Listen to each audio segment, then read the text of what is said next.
Okay, listen, we can't say too much yet, but Amanda and I have been secretly renovating the entire Brave New Teaching world behind the scenes. We are taking our entire podcast, our shop, our workshops, combining them into one massive university. It's going to change how you plan your entire year. It really is, but we need help testing the new platform. So if you want a sneak peek and the lowest price that it will ever exist, get on our beta waitlist right now at bravenewteaching.com/waitlist. Seriously, you guys, go now. bravenewteaching.com/waitlist. Let's go. Well, hello and welcome back to Brave New Teaching and welcome to this week's Team BNT meeting. Hello, Amanda, and welcome. Oh, hello, Marie. So good to hear you, see you, all the things. And hey, everybody. And you as well. I am excited for coming back to our little team meeting format this week.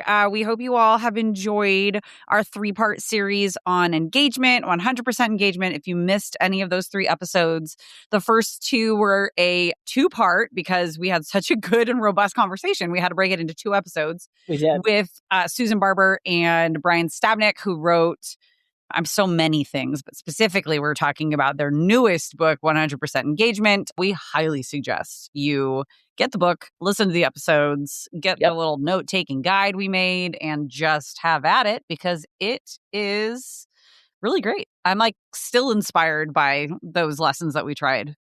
I think it'll be that kind of, if you don't have a lot, if you're feeling kind of that down, uninspired, doldrumy kind of part of the year, I think this is a great read to kick you out of that. It'll help. It will help.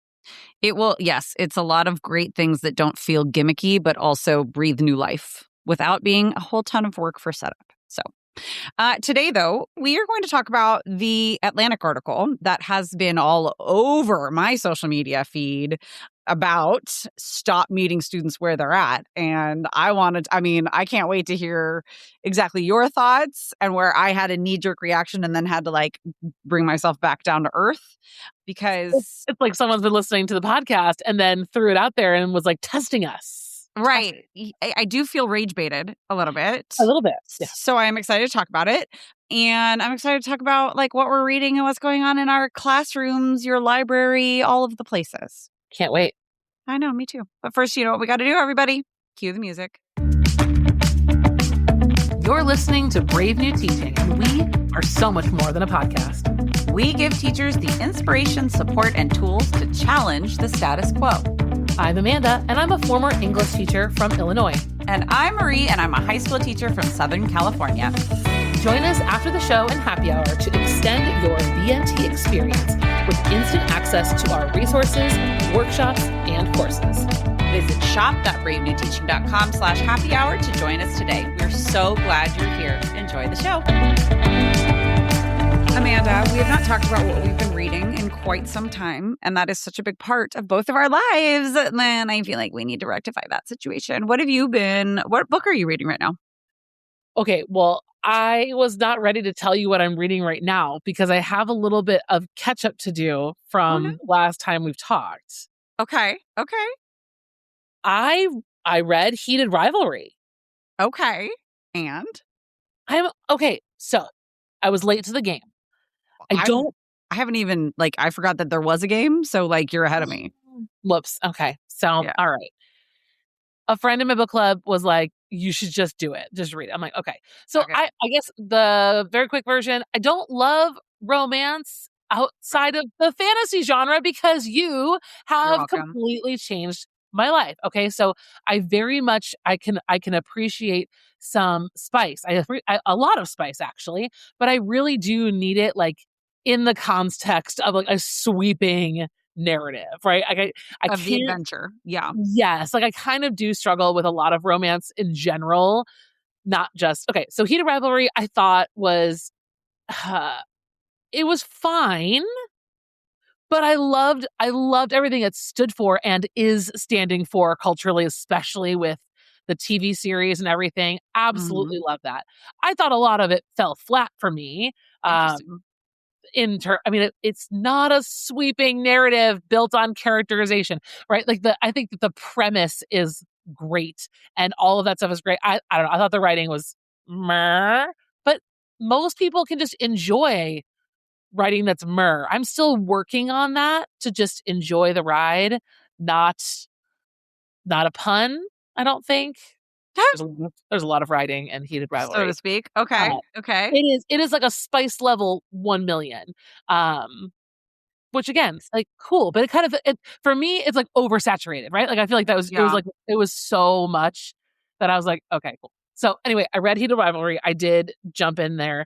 On the other front, and I won't do them all now, I read 20 books from Halloween to Christmas from the juvenile section of the library because I walked into Yeah. this library gig never reading books Right. for anyone under the age of 14, I was gonna say really? 25. Yeah.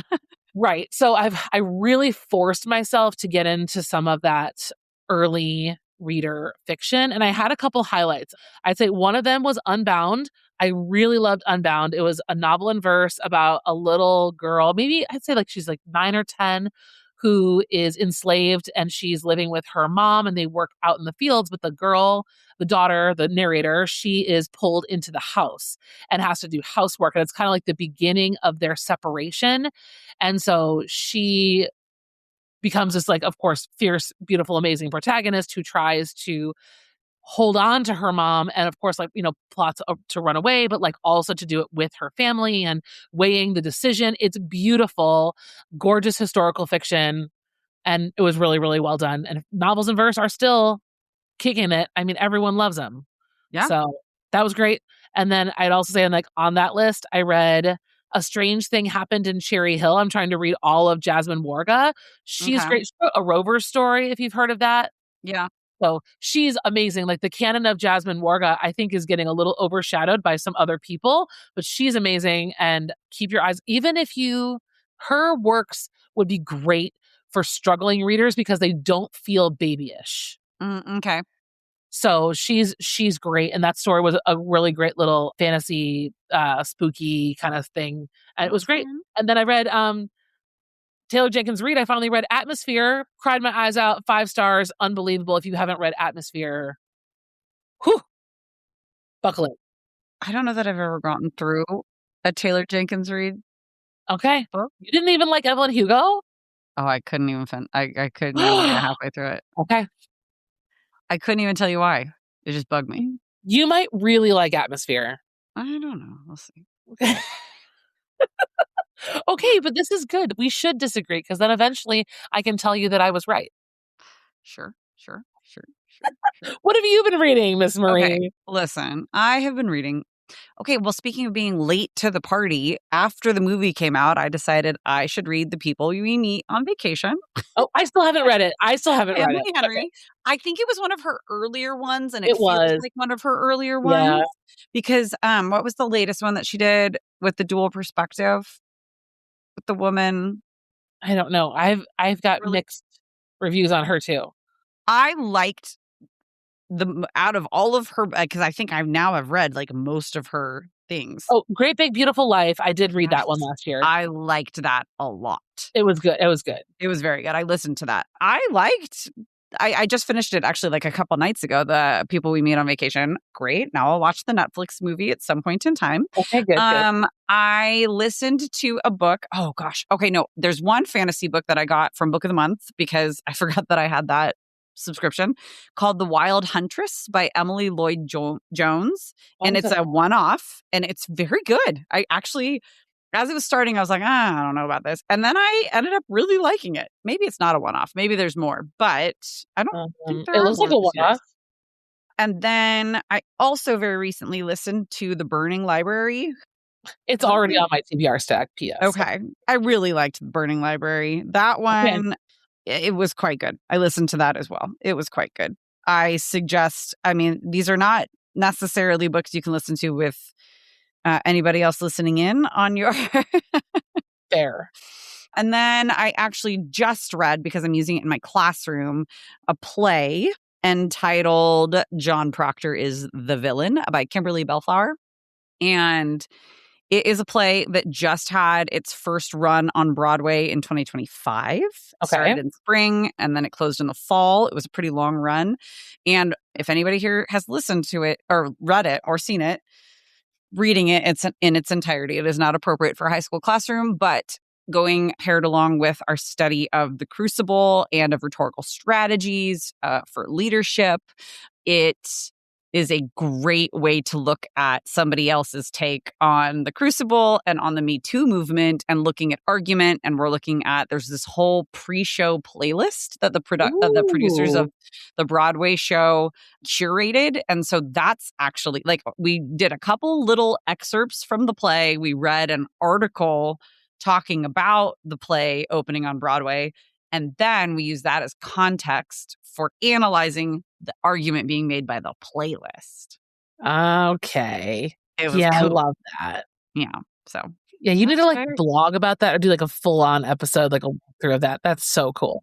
I will. It was, by the time this team meeting comes out, I will have talked about it because I've already started making some YouTube videos on it because I'm like, oh, I've found something very cool. Because I love doing Mean Girls with the Crucible, but it was getting a little stale for me. So it's time for something new.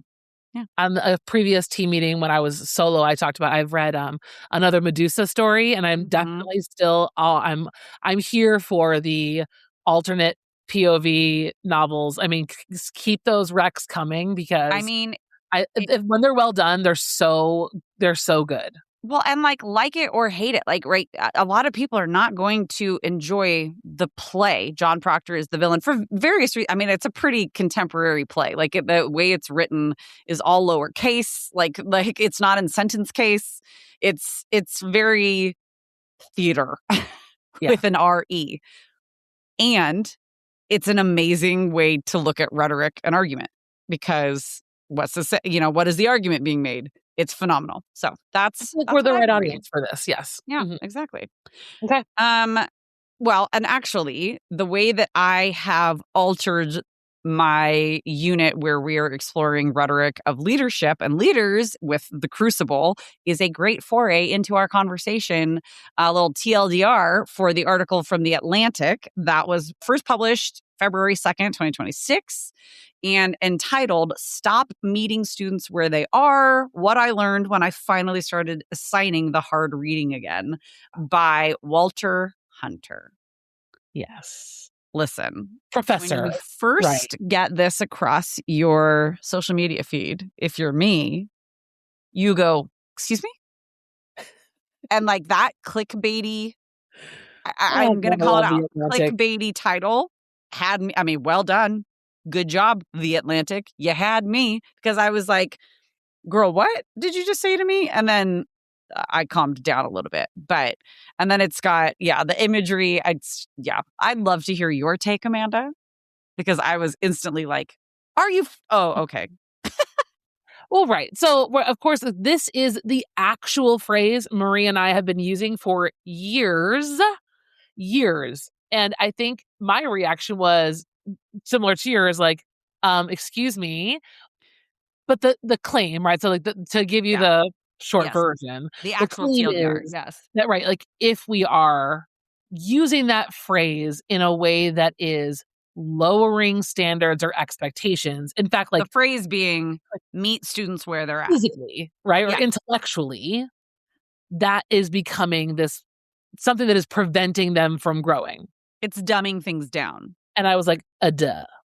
Well, I mean, that's frankly, it's the pendulum swing to overcorrection, right? Like, I'm not saying that our author here of the article does not know what they're talking about. They absolutely do. But my gut reaction was, come into my classroom and tell me you don't want me to meet these kids where they're at. That's where the title is very, very well written because it makes you go, are you kidding? And then you read it and you go, okay. It's saying stop meeting students where they're at and staying there. Yeah. It's saying meet students where they're at and bring them up with you. Which I don't feel like we needed to clarify from what we've been teaching, but that's like exactly what we mean. Well, we've been saying this for years. Right. But I do think, though, that even as we've been saying it for years, having a piece like this coming out of The Atlantic, which is a publication that I have found many things that I respect and use from, right? Yes. It did, like, I think it was a healthy exercise for someone like me to sit down and go, okay, well, so am I, like, to not gaslight, but to question. There's always a good, healthy amount of questioning of just because I know I'm good at what I do doesn't mean I always am doing it the right way. Doesn't mean I'm always right. So it made me question, am I meeting students where they're at? Am I slowing things down for the right reason? And am I ramping up when needed? Like, what's going on? Because things ebb and flow and change.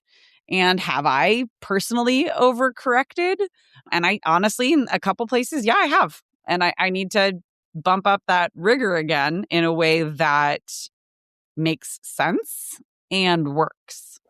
But to this, yes. So what a humble, sweet thing to say. But also, I kind of have like a two middle finger attitude toward this as well, because I've been sitting with it for a while. Yes, but this is not the first time that we've gotten either the New Yorker or the Atlantic to put out this like kind of not just clickbaity, but like alarmist type of headline and type of article that I don't know what the goal is, right? Like the goal should maybe it's a difference between journalism and like what we do here. Like we're not journalists. Right. We are teachers helping teachers. We're doing PD, right? Like we're trying to support. We're doing the work. Exactly. We're doing the work. We're doing the stuff. Like I can't stand this like alarm bell situation that we're throwing out into the world that doesn't contain real solutions, or if it does in some cases have suggestions, there's not real steps to take or like support. It's just freak out, calm down, and reflect on your own work, which is exactly what your AP told you last Friday and your team meeting to do. Like I'm doing that. Like help me for real. That part is annoying. And it also like always comes from university professors. I mean, I get it. And I'm going to say something that might just be my attitude right now showing. I respect the work of our university or higher ed level colleagues. And it's a little out of touch with what we're doing. I think that they are finally feeling more and more what we K-12 educators have felt for a while. Yeah. Because it's finally bleeding more and more into higher ed, the entitlement and the what do you mean I can't just turn something in for a check mark and a high five, that immature take on education that has inched its way up through secondary, especially, and is now really running rampant in higher ed, at least from like what I'm understanding and what I'm seeing in articles like this and the one in the New York, like, and the Times that we've talked about previously in other team meetings. I want to be like, yeah, no shit, man. But like, I know. I also want to say, okay, so where in this can I check my own bias and see where, like, am I on two solid feet on the ground of what I am personally doing? And I can tell you there are a couple places where I'm going to tune up, but for the like 95% of what I'm doing, yeah, I'm doing the good work. So now I would love to see, Walt Hunter call somebody like you or me and be like, let's do a follow-up conversation on this to see what this actually looks like. Yes. Because again, journalists are one thing, but this is not a journalist. This is a professor. But a yes. Also, this is a contributor. And so if you look at the rhetorical triangle, we want to get clicks and reads, right? We want to get eyeballs on our article. And so let's also look at the greater good and how we can take those eyeballs that went on this and follow up with something that is productive. Like, I want to go to the conference where some universities have decided we want to partner with 9th, 10th, 11th, and 12th grade ELA teachers. We want to have this conversation on a larger scale rather than a single article that starts with a writer and ends with the publication, right? There's no continued conversation. There's no actual problem solving. Like, there's and maybe so there many. is, but we haven't seen it, at We least. haven't. And I've looked. I haven't looked extensively. You want to know why? I'm a full-time public educator. Like, we know. So, sorry, give it to me. There needs to be this, and this is what I've experienced too in certain districts too, right? Like the transition from middle to high school, right? High school teachers complain all the time. Middle school teachers, this, they didn't do this, I didn't do that. And the middle school teachers, I'm sure, are like, the elementary schools, like the disconnect doesn't get solved with complaining. Yeah. Like, we need proactive ways of collaborating for real and talking about kids. We need to start the conversation with where kids are. We have to be, and that's the thing that college teachers need to know. You need to start your conversations with where your students right now in this year are. Well, because I'm going to say another thing that we say all the time. Otherwise, who's it for? Who's it for? Who's it for? I talked about this a little bit on one of my people into learning. They're not going to. Nothing good is going to come through shame. Ugh. Well, and everyone, this is, I think it was a couple episodes ago, I talked about this. Like, we're planning our units wrong. And I think that we're planning our courses wrong. We're doing a lot of problematic things with our planning because our planning conversations start with stuff and skills. They don't start with people. Mm-hmm. I'm not saying we never said we're not lowering but we do need to be in touch with who's in the room. Yeah. And what do these people care about? If you're in that room, you know these kids care. Yes, we have our couple of kids who are totally checked out, but most of our kids deeply care, but they don't know how to or what to care about because they've been shoved through this tunnel of our creation of things that we think they need to know and do. And we've not slowed down to talk about them first. And that slowing down doesn't mean dumbing down.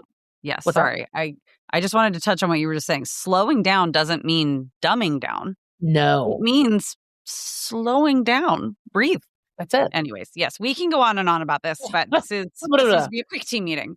Let's end. Go print it and have an actual. You guys should do the same thing. Absolutely. Listeners, your team meeting to-do list is to go print said article. Go to your library website. I use Flipster through my library to access my subscriptions. I think you can get a lot of schools have them too through their school libraries. So like, definitely try there.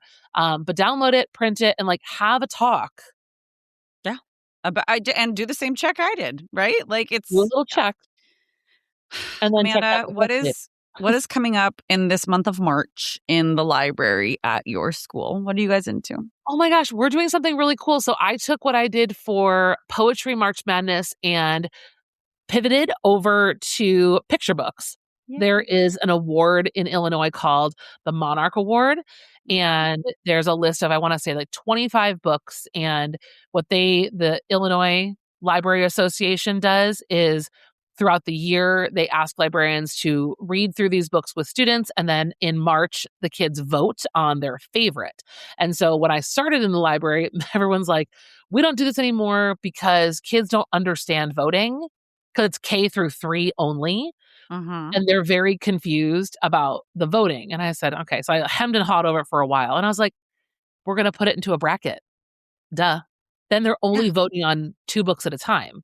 And so so it started kind of like mid-February, and we've been doing 2 books at a time. I divided the books between K1 and 2-3 so that, it was just too much. And I think in order to vote, they only have to have read like 6 on the list or something. So anyway, we're kind of working through our brackets and getting to the end where the kids will do their final vote. And then we will send off our school's selection to the committee, and then we'll see who wins. And of course, we're doing the extra step too, because I've taught them all about monarchs, and like Illinois is like right in the path of that monarch migration. So we're going to be doing some seed starting. We're going to plant milkweed. We're going to start a milkweed garden in the back. And can you guys guess? Anyone raise your hand? Do you think Amanda's getting pushback for being too extra at her school? Or are all your hands up? Correct. Yes, I am. Also, hands up. Is Amanda doing it anyway? Hands up. Yes, correct. Yes, I am doing it anyway. No. Accurate. Yes. Thanks so much. If the milkweed ends up in my garden in the backyard, fine.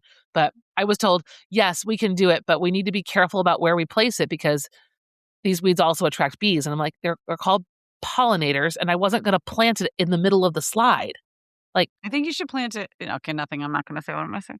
No, I was going to put it like under the monkey bars, thinking like, ooh, that would be really fun for just kids right at the lunch tables. Put it right at the lunch tables. Like, oh, but bless your heart, Marie. Our lunch tables are inside. We don't have lunch tables. Oh, sorry. Yeah, bless my heart, indeed. Golly, that surely did geographically place me, didn't it? It sure did. So, yes, we're doing something really amazing, but it's not all hands on deck. Like, it is amazing to me, the resistance that you still meet when you have volunteered to do everything. When it's people like, are still going to be like, I know, just get out of the way. Well, I don't know. Let's see. What's going on in my classrooms? I teach 3 different things, which people are like, oh, try teaching 5. Yeah, I did that too. I teach on a quarter system, but anyways. We are doing fantasy, the choice fantasy in it, American Lit. I always love it. And then I get more kids hooked on my cult-like addiction to fantasy. I mean, it's amazing. Costuming, we have been, so I have a costuming class, a American Lit class, and an advanced theater production class, which is basically like advanced theater. Amazing. We are in advanced theater, knee deep in a class production of the show Puffs, which is a spinoff, like Hufflepuffs, of Harry Potter. And it is very funny. It's a play by Matt Cox, and we're doing the 110-ish minute version of it. And we have student directors, like they're doing great. And I'm the producer. And so I get to do a lot of the Zoom in teaching bits that I might not be able to do if I'm the one running the whole thing. And it's just, I'm very pleased. It's hard work, but I'm pleased with it. And that we're developing a better structure. I've done stuff like this before, but I think I'm finding a better way to do it. So I'm excited about that. Yay. And I'm like ready to share that stuff as soon as I can get it packaged in a way that's not just for my brain. And then my costuming class, everybody has their license for a sewing machine operation. We did a whole license test. Yeah. And we're almost done making little like utility belts. That's their first sewing, like legit machine project. So that's what I love that so much. Yeah. Friends, thank you for joining us on this longer team meeting than we were anticipating. It's because we started talking about books and then we got all fired up. Next week, we have just a little, it's kind of a pivot from like, what are we reading to Amanda sent me a reel a few weeks ago that we just wanted to talk about. It's, very much aligned with our own teaching philosophies and strategies and how to be like towing the line in a way that's still, remembering our why and developing relationship. Everybody have a wonderful week at school. We're going to leave you here and we'll see you next time. Bye. Thanks again for listening to Brave New Teaching. We'd love to keep the conversation going over on Instagram. And while you're there, check out the links in our bio for the most up-to-date events going on in Happy Hour and the Brave New Teaching community. Thanks for being here and have a great week